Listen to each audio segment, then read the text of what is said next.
नमस्कार, विदेसीफाइड में आपका स्वागत है। मेरा नाम है अपूर्वा बेंद्रे और मैं यहाँ यूएस में इंडियाना यूनिवर्सिटी में पीएचडी कर रही हूँ। पिछले कई वर्षों से हम यहाँ के स्टूडेंट ऑर्गेनाइजेशन के साथ काम करते आ रहे हैं। ये स्टूडेंट ऑर्गेनाइजेशन इंटरनेशनल स्टूडेंट्स को उनके एडमिशन से लेके यहाँ पे ग्रेजुएट होने के बाद उनको जॉब मिलने तक की सारी मदद करता है।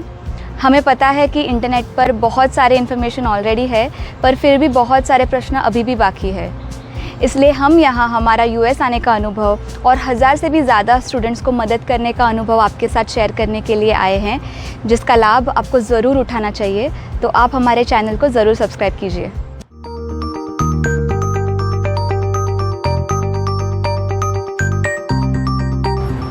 यूएस में पढ़ने के लिए सबसे पहले ये डिसाइड करना होता है कि कौन से सेमेस्टर के लिए एडमिशन लिया जाए।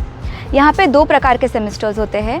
एक होता है फॉल, जो कि अगस्त में शुरू होता है, और दूसरा होता है स्प्रिंग, जो जनवरी में शुरू होता है। फॉल सेमेस्टर एडमिशन हमारे इंडियन सिस्टम के जैसा ही होता है। तो बहुत सारे स्टूडेंट्स जो मई में ग्रेजुएट होते हैं वो यहाँ फॉल में एडमिशन लेते हैं।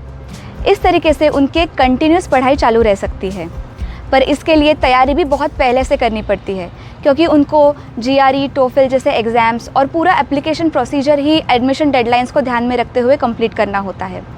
बट अगर कोई कारण से वो फॉल में एडमिशन ना ले पाए तो वो स्प्रिंग में भी एडमिशन ले सकते हैं। बट क्योंकि ज़्यादा स्टूडेंट्स यहाँ फॉल में आते हैं, बहुत सारे लोगों की गलतफहमी होती है कि स्प्रिंग में आना अच्छा नहीं होता। तो इस वीडियो में हम ये सारी बातें डिटेल में डिस्कस करेंगे। तो चलिए शुरुआत करते हैं।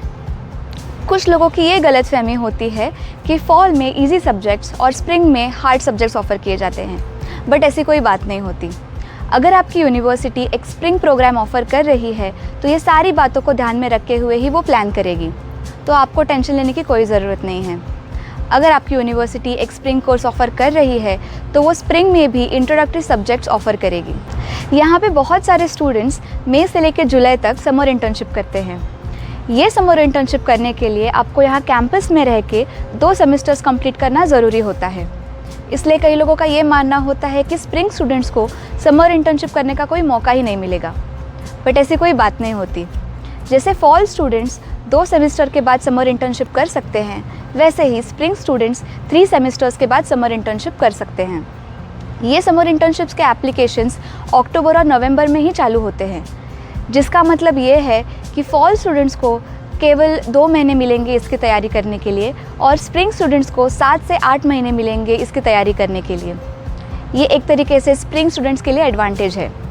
बट अगर आप एक वर्किंग प्रोफेशनल है तो आपको ये सारी बातों का टेंशन लेने की कोई ज़रूरत नहीं है, क्योंकि आपको ऑलरेडी वर्क एक्सपीरियंस है।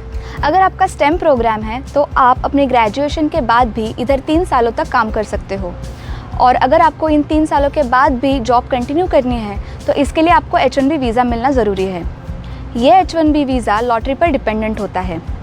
इसके लिए आपका एप्लीकेशन इन 3 सालों में ही लॉटरी में सिलेक्ट होना पड़ता है। आप फॉल स्टूडेंट हो या स्प्रिंग स्टूडेंट, लॉटरी के लिए आपको इक्वल चांसेस मिलेंगे।